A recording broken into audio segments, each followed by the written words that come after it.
నిన్ను చూస్తుంటే ముచ్చటేస్తుంది. ఎందుకు నానమ్మా? ఎవరూ చెప్పకుండానే నువ్వు గర్ల్. అందుకే చదువుకుంటుంది. ఇది గుడ్డు తిన్నప్పుడే గుడ్డుగాలు, మిగతా టైంలో రాక్షసి. అది గుడ్ గర్ల్ కాదు, గుడ్ గర్ల్. అబ్బో, ఎన్ని వంకర్లు తిప్పుతున్నావే మూతి. నువ్వు తిప్పుతున్నావు. వాళ్ళతో గొడవ పడతావు. పెద్దవాళ్ళు పిల్లలతో గొడవ పడచ్చా? ఇందుకే దీన్ని రాక్షసి అంది. ముందు నువ్వు వచ్చిన పని చూసుకో. ఇదైపోయింది చెల్లెమ్మ. దీనికి ఈ రోజు నా చేతిలో చింతకాయ పచ్చడే. ముందు గరిటి పట్టుకో. అక్క, దాని సంగతి తర్వాత చెప్తున్నా. మార్కులు తక్కువ వచ్చాయని వాళ్ళ మిస్ కార్తీక్ కి ఫోన్ చేసి మరీ అడిగిందంట. ఇది సరిగ్గా చదివితేనే కదా మార్కులు రావడానికి. నేను చదవకపోతే నువ్వు చదువుతున్నావా? చదివితే మార్కులు ఎందుకు రావే? అయితే ఎగ్జామ్స్ నువ్వు వచ్చి రాయి. అప్పుడు పెద్ద గుండు సున్నా వస్తుంది. చెల్లెమ్మ, దీన్ని మాత్రం వదిలిపెట్టను. ముందు నువ్వు గరిటి పట్టుకో. దీని బాధ్యత నేను తీసుకున్నాను. ఈసారి మార్కులు తక్కువ వచ్చాయనుకో, వాళ్ళ నాన్న నన్ను అడుగుతాడు. ఇంకా దీని పని అయిపోయినట్టే. చెల్లెమ్మ, ముందు ఈ పులుసులో ఉప్పు సరిపోయిందో లేదో చూడు. నాకు సరిపోలేదని వేసుకుంటూ పోతే ఉప్పు కసమైపోతుంది. నువ్వు ఎలాగుంటున్నా అలానే ఉంటుందిలే. చెల్లెమ్మ, ఇది మళ్ళీ నన్నేదో అంది. నేనేమంటాను? చదువుకుంటున్నాను. నువ్వు దొరుకు. ఉప్పు సరిపోయిందక్క. ఏదో కొంచెం తక్కువ ఉంది కానీ తినేటప్పుడు వేసుకుందాంలే, సరిపోతుంది. అలాగే చెల్లెమ్మ. దొంగ దొరికింది. నా డ్రాయింగ్ బుక్ ఇస్తావా లేదా? అబ్బబ్బబ్బబ్బా, మళ్ళీ గొడవ పడుతున్నారు. దొంగ దొరికింది చెల్లెమ్మ. దీనికి స్కూల్లో ఎందుకు మార్కులు రావట్లేదో ఇది చూస్తే నీకు అర్థం అవుతుంది. పెద్ద నానమ్మ, నా డ్రాయింగ్ బుక్ ఇస్తావా లేదా? ఏంటే బెదిరిస్తున్నావు? ఈ రోజు చూపిస్తాను. అందులో ఏముందక్క? ఇది చెప్పేది కాదు చెల్లెమ్మ, చూసి తరించాల్సిందే. ఇదిగో. ఇప్పుడైనా చూపిస్తావా? నేను చూస్తానుగా. నాటుకోడి పుంజిన పట్టిందాన్ని. కోడి పిల్ల లాంటి దానివి నువ్వెంతే. ఆవు. ఈ కోడి పిల్లను అంత తేలిగ్గా పట్టుకోలేదు. అక్క వదిలే అక్క. వదలు చెల్లెమ్మ. దీన్ని ఆగవే. ఆగు. నన్ను పట్టుకో, పట్టుకో. ఏయ్, ఆగవే, ఆగు. ఏమైంది పెద్దమ్మా? దీన్ని పట్టుకో కార్తీక్ బాబు. నాన్న, నువ్వు నన్ను పట్టుకోకూడదు. అది వాళ్ళ పెద్ద నానమ్మకి దానికి మధ్య ఎప్పుడు ఉండే గొడవే లేరా. వదిలే కార్తీక్. థాంక్స్ నానమ్మ. చెల్లెమ్మ, నువ్వు దీన్ని వెనకేసుకొచ్చినా నేను మాత్రం దీన్ని వదిలిపెట్టను చెల్లెమ్మ. దొరకవే. పట్టుకో. ఏమైంది అత్తయ్య? వాళ్ళేదో ఆడుకుంటున్నారు, నువ్వు దూరంగా ఉండు. రౌడీ అటు ఇటు పరిగెత్తి నేను గుద్దుకుంటుంది. ఆగవే, ఆగు. నిన్ను ఆయాసం వస్తుంది. ఆగవే. కోడి పుంజులే పట్టుకున్నానన్నావు కదా, ఇప్పుడు పట్టుకో. అయిపోయావే నువ్వు. ఈసారి నిన్ను వదిలేదే లేదు. నా చేతులు అయిపోయి.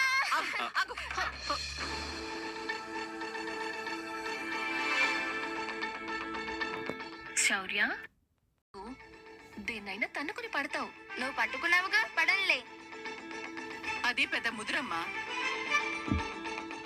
చిన్నమ్మా, వాళ్ళిద్దరూ ఏదో సరదాగా ఆడుకుంటున్నారు. రండి చిన్నత్తయ్య గారు. మామయ్య గారు వచ్చారా?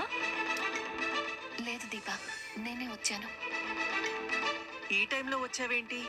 ఇటువైపు ఏమైనా పనుండొచ్చావా? ఈ ఇంట్లో పనుండే వచ్చాను. జరుగుతోంది కదా, దాన్ని చూద్దామని వచ్చాను. నువ్వు కూడా బేబీ కోసం వస్తావా? నా కోసం రావా? రౌడీ, నాన్నమ్మ ఏదో సరదాగా అంది, నువ్వు లోపలికి వెళ్ళి చదువుకో. అలాగే. కూర్చో చిన్న. మీతో ఈ మాట చెప్పేసి నేను బయలుదేరుతాను.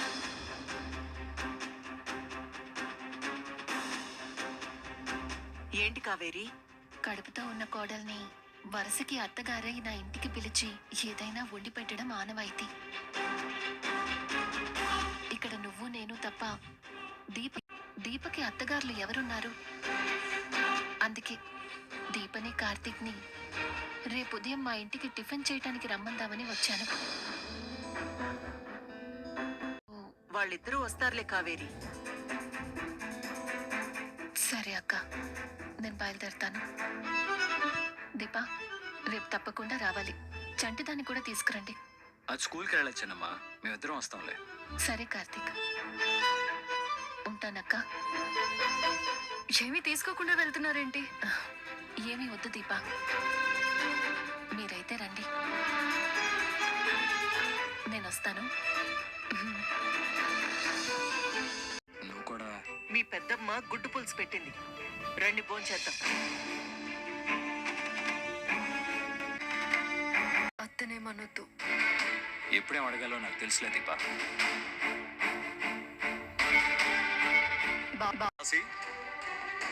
రావడానికి ఎంత లేట్ ఏంటి? దారిలో ఫ్రెండ్స్ కనిపిస్తే ఆగిన మామయ్య గారు. మన బాస్ మనతో మాట్లాడుతుంటే చేస్తే బాస్ ఏమని అర్థం చేసుకోవాలి? చెప్పింది చెయ్యి. హలో కాశీ, సీఈఓ కదా అని ఊరికి అన్నిటికీ నోరుంది కదా అని అరుస్తున్నాడు. వేరే కాల్ వచ్చిందని కట్ చేశాను.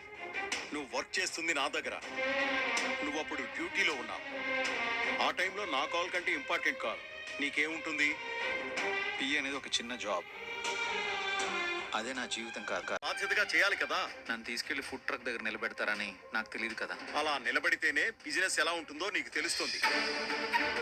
పబ్లిక్ మన ఫుడ్ గురించి ఏం మాట్లాడుకుంటున్నారో కూడా అడిగి తెలుసుకోవచ్చు మనం. అది నాకు ఇష్టం లేదు. రోడ్ల మీద తిరగడం అంటే కాశీకి చాలా ఇష్టం నాన్న. స్వప్న, ఎందుకు అరుస్తున్నావు? నువ్వెందుకు అరుస్తున్నావు? నువ్వు ఆ మనిషి భవిష్యత్తు గురించి ఆలోచించి నీ దగ్గర పిఏగా పెట్టుకున్నావు. కానీ ఈయన గారికి నామూషిగా ఉంది. ఫోన్ ఎత్తడు, సరిగ్గా మాట్లాడుతుంటే మధ్యలోనే కట్ చేస్తాడు. నేను వెళ్ళింది వర్క్ చేయడానికి, ఫోన్లో మాట్లాడడానికి కాదు. అదే మాట నేను అడిగితే వేరే కాల్ వచ్చిందన్నా, అప్పుడు నీకు డ్యూటీ చేసుకున్న భార్య దగ్గరే అబద్ధం చెప్పడానికి వెనకాడని మనిషి మీ దగ్గర మాట మార్చడానికి ఎందుకు ఆలోచిస్తాడు? స్వప్న, ఏ నేనన్నది నిజం కాదా? అనకూడదు కానీ మావయ్య గారు నీకోసం ఏం చేశారు? ఏమీ చేయలేదు. కూడా ఇలా ఉన్నావంటే కారణం మా నాన్న, మా అన్నయ్యే. వాళ్ళ ముందే నీ పొగరు చూపిస్తున్నావా? నీకేం తెలియదు స్వప్న. మా నాన్న ఆఫీస్ లో జరిగింది చెప్పాడు కాశీ. అలాగే మీ ఇద్దరికి ఫోన్ లో జరిగింది కూడా మొత్తం చెప్పాడు. నువ్వెందుకు ఇలా తయారవుతున్నావు? ఏం చూసుకొని? మీ ఇంట్లో ఉంటున్నాను కదా అని నోటికొచ్చినట్టు మాట్లాడొద్దు. నోటికొచ్చినట్టు మాట్లాడట్లేదు, నిజాలు మాట్లాడుతున్నాను. పోతే నువ్వు దేనికి పనికిరావు. స్వప్నాను వాగు. నాన్న, మన ఇల్లు మెయింటైన్ చేయడానికి నెలకి 50,000 ఖర్చు అవుతుంది కదా. ఒక 2 నెలలు మెయింటైన్ చేయమని చెప్పండి. అప్పుడు సమర్థుడనే ఒప్పుకుంటాను. అంటే నేను అసమర్థున్నా? ఎస్, నువ్వు అసమర్థుడివే. ఈ క్షణం నాకు ₹1,00,000 కావాలి. ఇవ్వగలవా నువ్వు? నువ్వు ఏవి కొనలేవని తెలిసి నిన్ను ఏరలు అడగలేదు, నగలు అడగలేదు. నా పొజిషన్ ఏంటో తెలిసే కదా నన్ను పెళ్లి చేసుకున్నావు. నేను పెళ్లి చేసుకుంది నీ పొజిషన్ చూసి కాదు, నువ్వు మంచివాడివని. ఇప్పుడు కూడా మంచివాడినే. మంచితనమని నువ్వు పేరు పెట్టుకో, కానీ నీ అసమర్థతకు నేను పెట్టే పేరు చాతకానితనం. నా దృష్టిలో ఎందుకు పనికిరాని చాతకాని వాడే అహంకారం చూపిస్తాడు. స్వప్న, నేనేంటో నా విలువేంటో నీకు తొందరలోనే చూపిస్తాను. ఇలాంటి శబదాలు ఇంకెవరు ముందైనా చెయ్యి, నా ముందు కాదు. ఆపండి, ఇది ఇల్లు అనుకున్నారా మార్కెట్ అనుకున్నారా? మీకెన్నిసార్లు చెప్పాలి ఇంట్లో గొడవ పడకూడదని? అది కాదమ్మా. ఏది కాదే? ఉదయం నుంచి సాయంత్రం వరకు ఆఫీస్లో ఉండే పనులు ఎలాగో ఉంటాయి. అలాంటి మనిషికి ఇంటి దగ్గరైనా కొంచెం మనశ్శాంతి ఉండాలి కదా. నీ కోసం కాక నాన్న కష్టపడ్డం అవసరమా? ఉంటే కుదురుగా ఉండు, లేదా నీ మొగుణ్ణి తీసుకుని ఇంట్లో నుంచి బయటికి వెళ్ళు.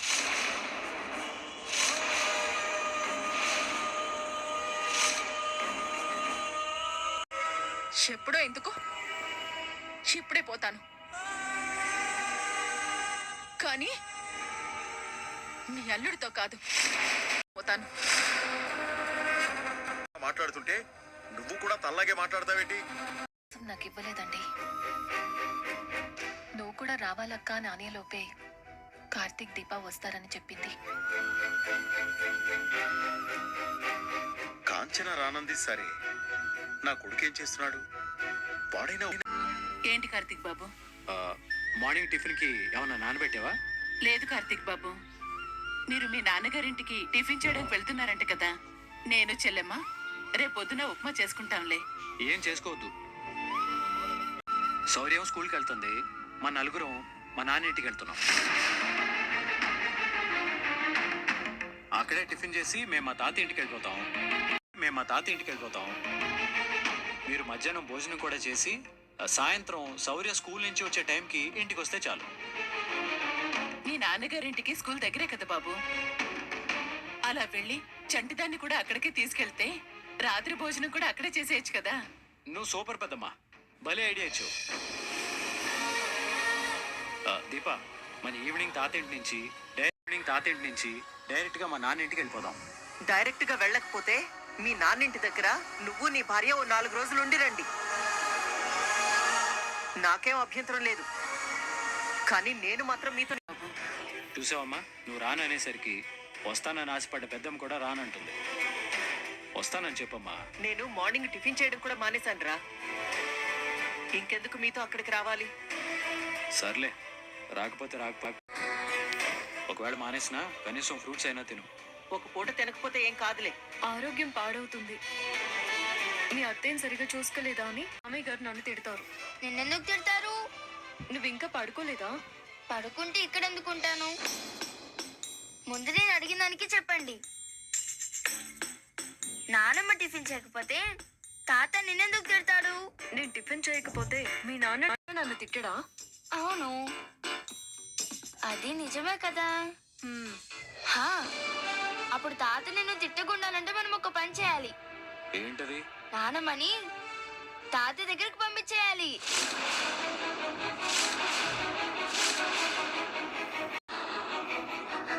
అమ్మ ఎప్పుడైనా అలుగుతే నువ్వు తినిపిస్తావు కదా, అలాగే నానమ్మ తినకపోతే తాత తినిపిస్తాడు.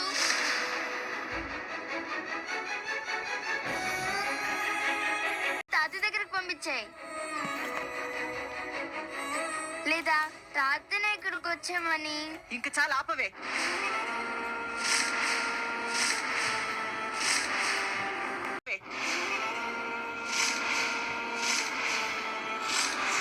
మాట్లాడు. నేనేమన్నాను? ఏవి అనాల్సిన అవసరం లేదు. ఈ ఇంట్లో నీకు నేను అడ్డైపోయానా? ఎక్కడికి పోయానా?